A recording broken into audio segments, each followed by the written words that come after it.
And we are back with our second of two fantastic interviews today here in our inaugural roundtable. If you missed it, I just had a great conversation with Lisa Johnson of Been There, Got Out. She had a whole lot of insight on what to expect if you're looking down the road of divorce.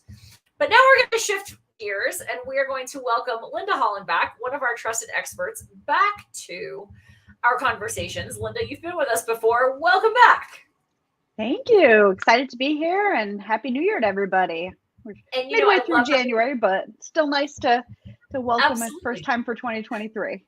Absolutely. I love having conversations with you, Linda, because even though we work in very complementary, kind of like hand and glove spaces in the college admissions world, we don't get to talk as often as we might like. And we always laugh. So, for anybody who's listening, I promise you're going to laugh along with us occasionally. So, Linda is the founder of Hollenback Consulting, and she's with us tonight specifically to talk about supporting high school seniors with a few last bits potentially of whatever their next steps might be, but really talking with us about why you don't want to wait to senior year to start trying to navigate college admissions. So, where are most seniors at this point in the year, Linda? Sure. So at this point in the year, many seniors have already completed their application process, and we are in the waiting period. A lot of schools release between February and April. And so this is kind of you had all the nerve wracking of writing the essays in the fall. And now it's the nerve wracking wait going, when am I going to hear? There are still schools, colleges, and universities that are still open for applications. So if you are still in the application process, that's okay. Get on that right away. If you had maybe thought you weren't going to apply for college and now you're having second thoughts, there are still schools, as I said, open that have later application, or what you want to look for is the term rolling admissions. And that means that the school continues to accept applications sometimes as late as May or June, and even into the summer, depending on the availability and the spots that they have in their incoming class. So they're all great things to think about if you are still looking or wanting. Maybe you didn't get into some of your early schools and you're going, I want to spread my net a little wider. Look for those rolling admission schools. There's a lot of excellent universities with rolling. And, I also think, again, I know you and I, having worked in this world for as long as we have, there's a lot of families who are like, college right after high school or bust. Like, anything other than that is seen as just not an option or a disappointment or whatever the case may be. But I know that you and I agree that sometimes a gap year is a really, really sound choice for some students. Maybe they're a little younger emotionally, or maybe they've just had a lot going on in life. And I mean, we've had a lot going on in life these last few years with COVID, and so I know that we always say to folks like, look, going straight away not going straight away isn't the end of the world. A gap year, work and like figure some stuff out, take a trip, do a mission project or community college. Like, there are other options. Yeah. So I would say the one thing, though, whenever a student or family is considering a gap year, is I always really stress that it's important to be thoughtful about that gap year. Okay. In some cases, there may be, as you said, things going on. Maybe there's been a health issue. Take care of yourself. That may be a very valid reason to pursue or to take that time where you can put yourself, your health first, so you're in a good position when you enter college. But if it's, for other reasons, or you're just not sure if you want college, be thoughtful about that year. You don't just want to be at home, sleeping all day long and socializing the whole year. You want to be thoughtful about what are you and intentional about what you're going to do with that year. Are there different career paths that you're questioning? And so what can you do to explore those career paths? As you mentioned, mission trips or service or travel, those are all valid things to do. One of the other things I would like to make sure a lot of families don't know about is the idea that, like, if you are thinking about gap year, or if you've applied to colleges and now you're thinking gap year, you don't have to withdraw your applications. Continue to allow that process to ride out. If you get accepted to the school you want, you can request what's called a deferral, where you then ask to hold off for a semester or for a year, where they hold that spot. You're still admitted, but they will hold that spot for you to start so you can take that time. But again, you'll want to be intentional to say, I'd like to defer my admittance for 1 year so that I can, go on. Maybe you're doing a religious mission, or you're going to do, whatever, but you want to be able to have that intentional approach to why you're making this request for that year. Sure. So that's an important thing that maybe even for students that are in that late application, apply for the college. Right. Even if you're on the fence, have that, because oftentimes your best financial aid package is going to come when you're coming straight out of high school. That is the one advantage to this process, doing it now. So get that financial aid package, and then if you really decide I'm not ready, I need that time, make that request and have the conversation with the school after acceptance. And that financial aid, presumably, am I understanding, like, it will usually carry over a year, or is there a possibility that it can adjust as well? It may adjust, but at least you kind of have that as a starting point, and you can see where it is, and also weigh the financial piece, factor it into your decision making. Right. All right. So if we're talking to parents of seniors right now who maybe you haven't gotten all your applications in, like, all is not lost. The options are more limited now than they would have been a year ago, perhaps, or even 6 months ago. So let's take a roll backwards, or actually roll forwards, for this year's class of juniors. Before we jump into juniors, one other thing for the seniors and senior parents that are listening in to think about. So we talked about the applications, but right now in this waiting period is a wonderful time, while you're still in the rhythm of the writing of essays and have that body of material of how you've told your story. Look for scholarships. There are tons of outside scholarships available, and this is a great time. This is prime time. They're available all year round. Some have fall deadlines, some have spring. There are even scholarships for once you're in college. But absolutely, go and take and apply now while you've got that body of work and essays, to leverage that while you're in that flow of that type of writing, to apply for some scholarships.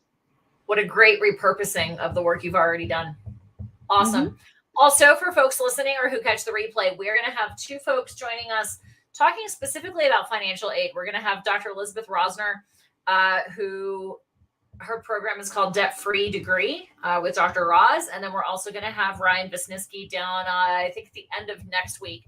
He's a certified financial planner, and he'll be talking about some ins and outs about, like, the FAFSA and investments and how some of those things play. We've got some changes coming, or have already come. I don't even know. I'm out of the loop on that, but some changes relative to the FAFSA. So definitely make sure you pay attention to that.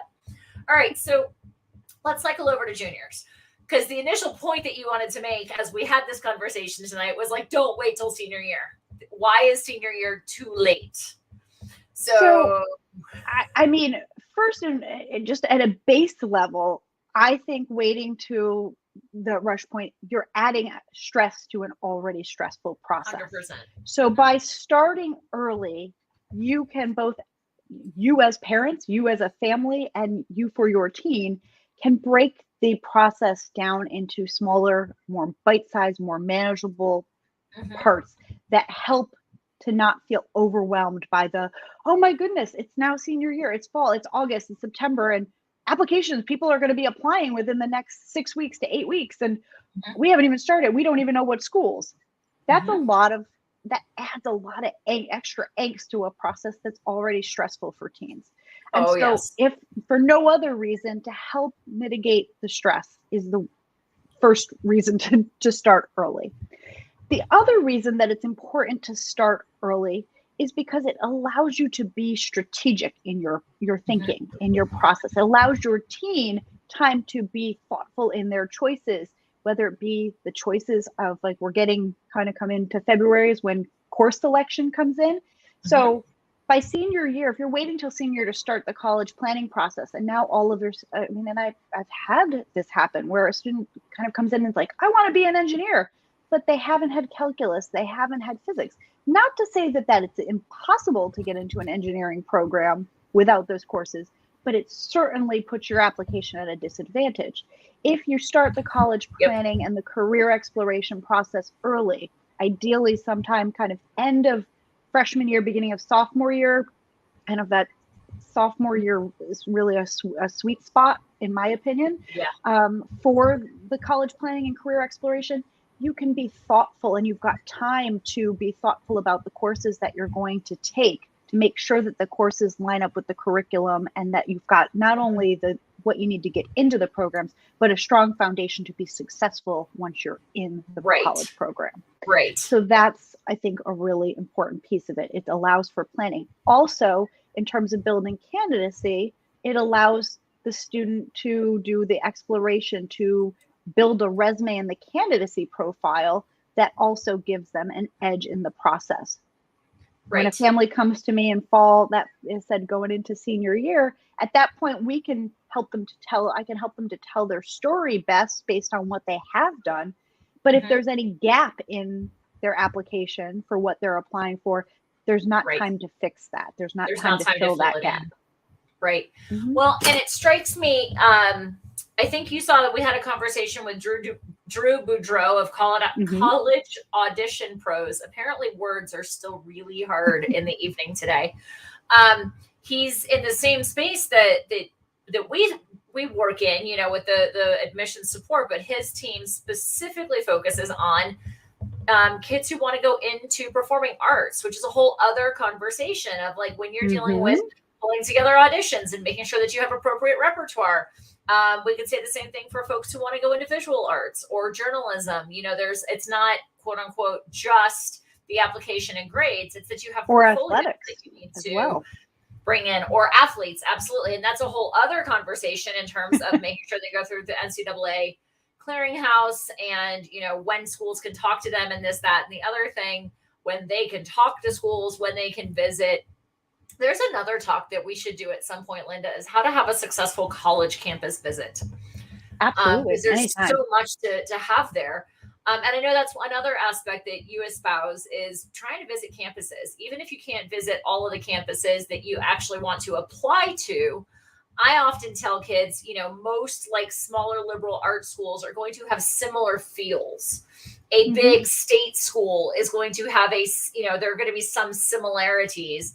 And so even if you can't go out to like, you know, San Diego State, go to Colorado State or go to Penn State, you know, like a big state school, get a feel for the things you like and don't like, because then you're like, oh, well, I don't like this kind of dorm. Well, if that kind of dorm is common on many campuses, that's good information. And that's the kind of stuff that you can really only ascertain earlier on. That's a lot to try to squeeze in senior year. So absolutely, that's you're 100% correct. And so the way that I often encourage families to the way that I say to approach it is even before building the school list and really knowing and to go visit the specific schools you're applying for, especially if you're fortunate, like, so I'm in the greater Philadelphia area and we have a ton of schools in our, you know, an hour radius of us. Leverage your local area. Even if your kid is like, I mean, again, I grew up in Scranton. I went to Boston University. I wanted out of Scranton. Scranton's a wonderful place. There's some great colleges there, but I knew I wanted out. But as a starting point, even if your teen knows they want out of hometown, is utilize the local area to get that initial feel. Do they like big? Do they like small? Do they want a campus that has a lot of green space or a more urban campus? You know, the different feel between a private and between a public or a smaller liberal arts, you know, all of those things, each one of them has a different feel. And parents, the best way for me to explain the kind of metaphor that I often use is think about it when you're house hunting or apartment, you know, hunting. You have in your head what you think you want, but it's not until you start stepping foot into the different ones. Like, oh, I think I really love the craftsman style, but then you get in there and you're like, oh, I don't like the layout of the first floor. Right. You don't know until you get there. And you might have a house that maybe you originally saw on the internet and you were either not too excited about, and then you get there and you're like, ooh, this feels like home. Your teen will have that same feeling as they visit campuses. Absolutely. For example, my niece, she knew I wanted big. She wanted big schools. And was on the phone, like, okay, well, let's go look at them. But I want you to see this one small school too. I just have a feeling I want you. And she, no, like, didn't really want to. But since I was bringing her to the big school, she humored me. And it turned out when she got onto that small campus, she was like, oh, I like this better than I thought. And then we went to go to the big school that she was really excited about. And before we even got, we drove around trying to find parking, found parking, went onto the campus, but hadn't even gotten to the admission. She's like, no, no, no, no, I can't come here. This is too big. This is not what I thought. And it was, we didn't even do the tour then. She like, it was like, it was a big, a big no moment. And ended up that school that it was pulling teeth to get her to go do the tour. That's where she is, and she's thriving. And she's loving it. The right fit. Right. And so you will have that. So start local, utilize your local resources. You don't have to do the official tour. Start by like checking out what is the college town, what's the local area. Maybe grabbing a coffee and ice cream and walking around, sitting on a bench, observing what is the feel, what are the students like, what kind of conversations are you overhearing.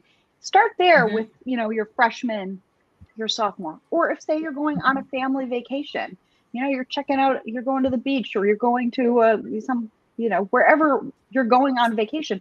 What is the college that's nearby there? Could you spend an hour or two and check it out or do the tour just to start exposing your teen to college campuses? And then you can build and progress from there as you get into sophomore and junior year to start doing those official tours.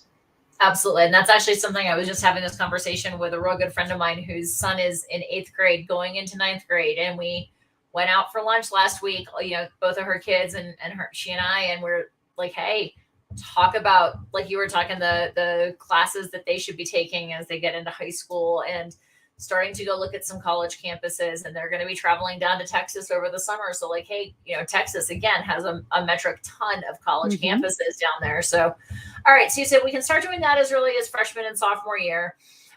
You were saying sophomore year is really the time to start digging into this a little bit more. Can you then kind of give our listeners a little bit of a timeline of like, all right, we're exploring colleges, exploring careers, which I know that's something that you can support with.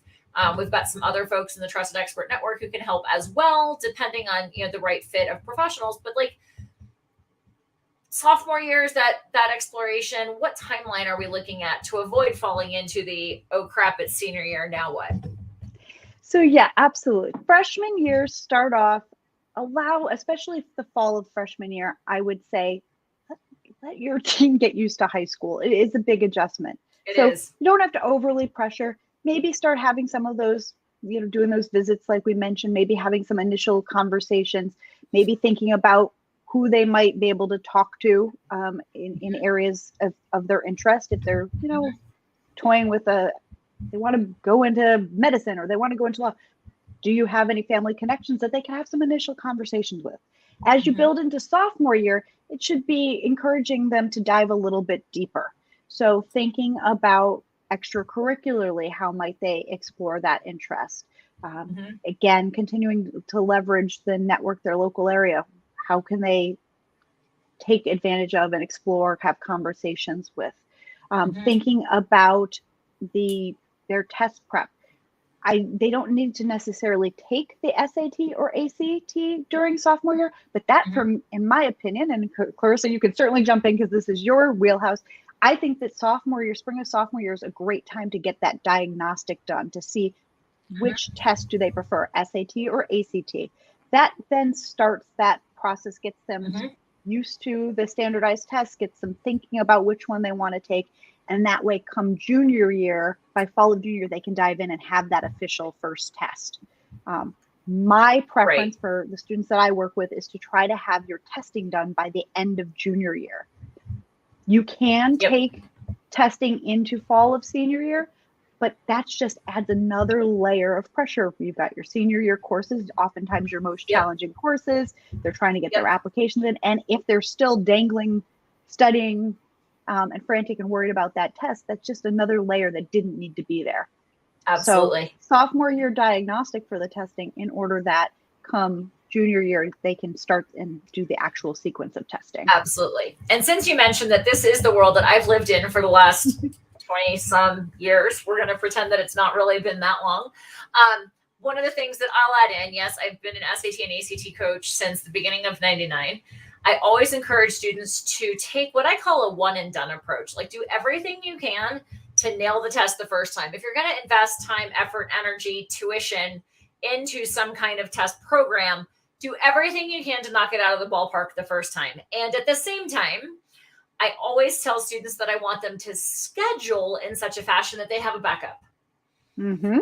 Because life happens. You know, we saw in October, we saw a hurricane in Florida. I had a student whose October test date got canceled and postponed because of the hurricane.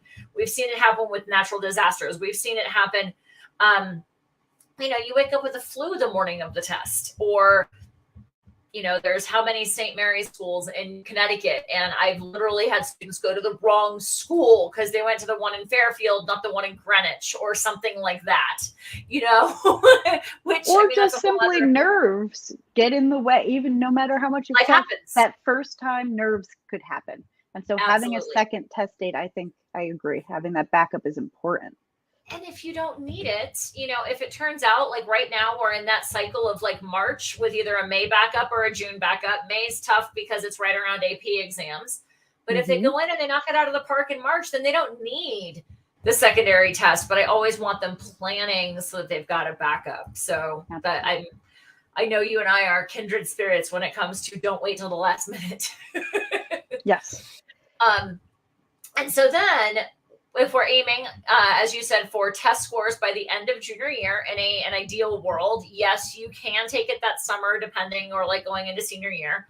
But if we can get it done, great. Then what do we do between end of junior year and going into, you know, I always say like most applications are due Thanksgiving-ish as like an umbrella statement.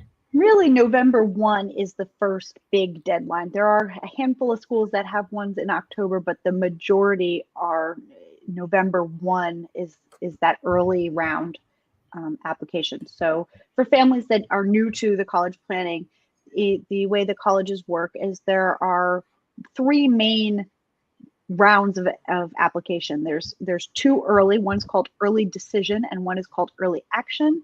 And then there's the regular decision. That early decision, early action typically fall at the same date. That November 1, as I said, is the primary date. So there's some fluctuation, but that's the majority are November 1. Early decision is a binding contract. It means that is your first choice school. If every school on the planet said yes to you and they were throwing money left and right at you, you don't care how much it costs. You want this one particular school and only that one particular school. That's when you sign an early decision contract. That's where you say to them, if you say yes to me, I'm in, I'm going. And both the student and the parent signs that contract saying that you're committed to attend should you be accepted. The only real out of that technically is if there is a significant, you know, change of financial hardship, if they don't meet your financial need, not necessarily your financial want, but your financial need. Right. Right. Yeah, that. The early action round, again, same November 1 deadline, but early action is not binding. So it just means I've done my homework. I've got my act together. I got my application together. I like you and I know I like you already. And so I want to get my application into you early, ideally with hopes of hearing from you earlier. So maybe I don't have to submit any regular decision applications. Right. So it strikes me that like early decision, the binding is like a proposal and engagement ring. And early action is maybe like a we're going steady promise ring kind of dealio. Yeah, there's no real promise or guarantee. So with the early decision, once they say, yes, you're in, you have, in most cases, something like a 2 weeks to let them, you know, to sign in and give your enrollment deposit. With early action, you get until the regular decision date of May 1. So there's no, not even really a promise. It's more of just a, hey, I kind of like you. you caught my eye, and I'm hoping, will you give me a wink, wink, nod back? Good. So All right. it's more of a getting it. And in some cases, I mean, I've seen, it seems like that early action response is starting, I think, because there's been such an influx in numbers of applications. I'm seeing schools that it seems like that early action response is a little bit later than it was, but there are still many schools that will, before the, say during the winter break, you will hear before you hit winter break. So I have some students who have already gotten several acceptances before we hit the end of the year, and even some of the early decision ones who now know that they are in at the school that their dream school, which is an exciting thing on multiple levels, of to have even one in your pocket going into the Christmas break of senior year before you've even filled out the rest of those applications.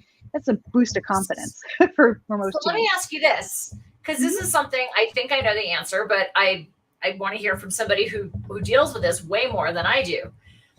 Applying early decision or applying early action, is there an advantage in terms of acceptance rates? Like, do we see higher acceptance rates on an early decision or an early action versus like a regular deadline or rolling admissions? Or is that kind of like spaghetti on the wall all over the place? So early decision, because it's binding and you can only do early decision for one, because you're making that contract saying I will go, and you can't promise two schools that you will go. So you're doing that for one.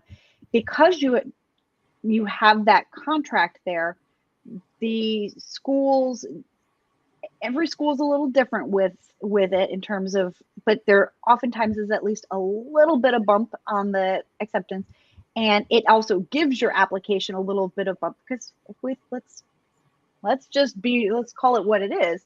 The admissions officers aren't just trying to find great students to apply. Their job is to get tushes in seats. And so if you're a family that's saying my tush is in that seat, I've got it, that one you can cross off your list, you're going to meet your quota with me. That's appealing to those admissions officers who are trying to get the seats filled. And so absolutely. the early decision does give your application a little bit of an advantage. And what was also interesting, so I used to work at the University of Pennsylvania. I haven't checked to see what their stat was for last year, but like historically, they filled about 52% of their freshman class with the early decision round, because they were all students that they knew were going to show up. So there is a little bit of an advantage, but I really caution families to really think long and hard before making that early decision commitment, because you also lose a little bit of that negotiation in terms of the financial aid. Those you won't have heard from all of your schools, so who knows? Maybe you were going to get a nice $25,000 scholarship from another school.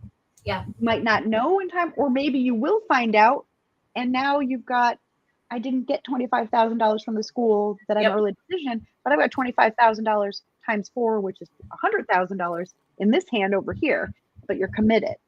And so early decision should be entered into very thoughtfully, and it should be really because it's something that you, for whatever the reasoning is, whether it be through academics, through maybe it's a family legacy, whatever it is, that there's a reason why that school is truly the school.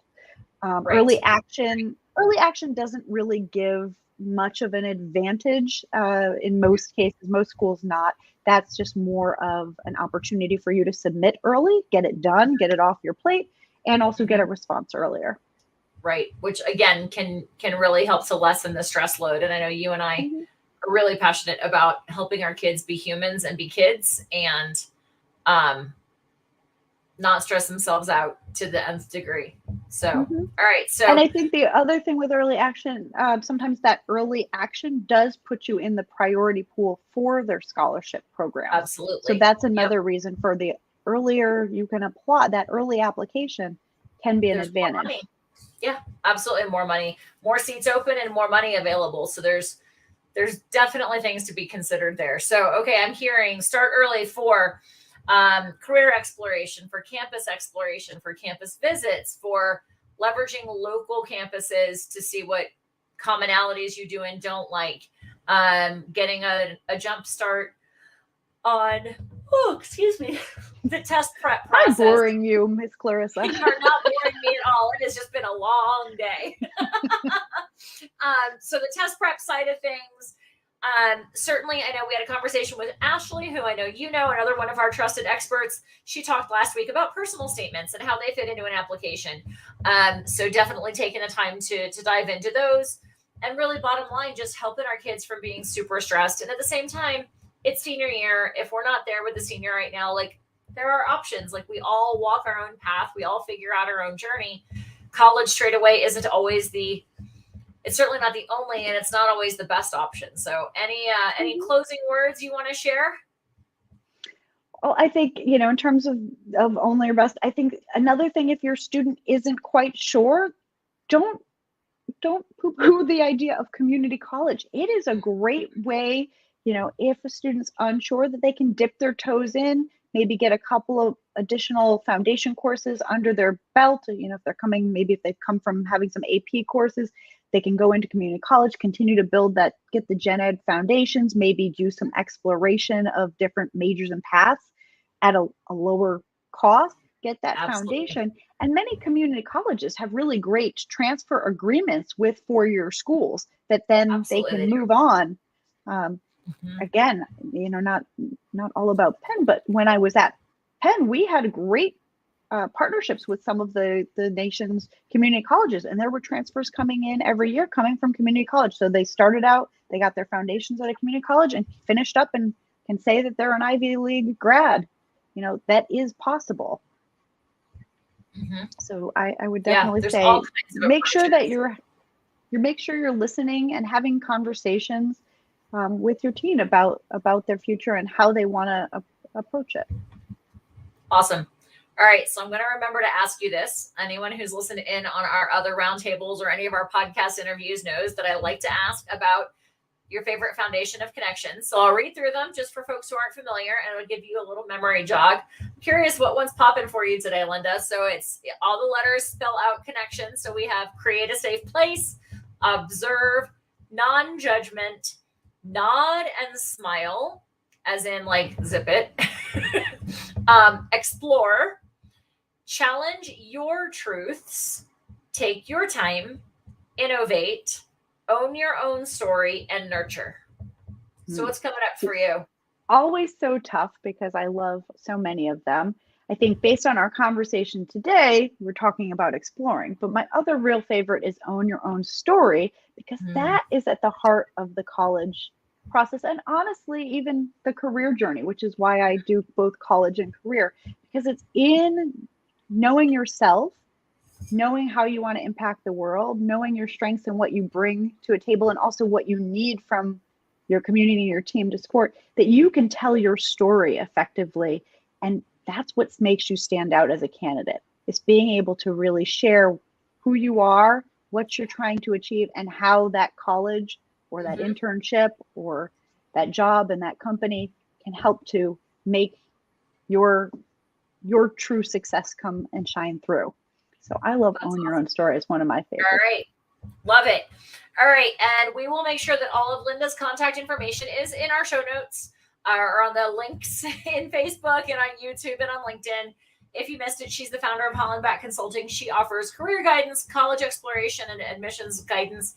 And I almost think, Linda, like you and some of the other folks on our team or in that same space, you're almost like the real estate professional, like the buyer's broker, right? Where like, the real estate industry, the ins and outs, contract negotiations, how to submit a contract to a seller to make it very appealing for them to want to take the buyer's proposal. And you guide them through the entire process. So if anyone's listening that isn't familiar with what somebody like Linda does, is that an appropriate? No, I've never thought of it that way, but yes. It's a good comparison. Because you guide folks through finding, like you were talking earlier, like you go to a craftsman. Oh, I don't actually like the layout of the craftsman. You can give feedback and be like, look, if you're going to have 7 children, a craftsman may not be a good fit. I have no idea because I don't have 7 children and I don't live in a craftsman. But you're able, like, the world enough to be like, hey, with what you're telling me about the lifestyle that you live, this is an appropriate kind of a fit for you in essence. Mm-hmm. So you're guiding them through a huge investment process. So why somebody wouldn't work with somebody like you is beyond me, but that's also with 2020 hindsight. So what can I say? I could say, looking back, I wish I had a Linda. No kidding, right? All right, we're going to go ahead and wrap this up. And for those of you who are members of Parent Tween Village, or if at any time you decide to become a member of Parent Tween Village, you'll be able to come back and check out the conversation we're going to have just for our members about extracurriculars, quality and quantity. Which one is more important and what are colleges looking for? So on that note, I'm going to say thank you, Linda, over and out, and we will see you at Parent Tween Village momentarily. Thanks, everybody. Thanks for being here.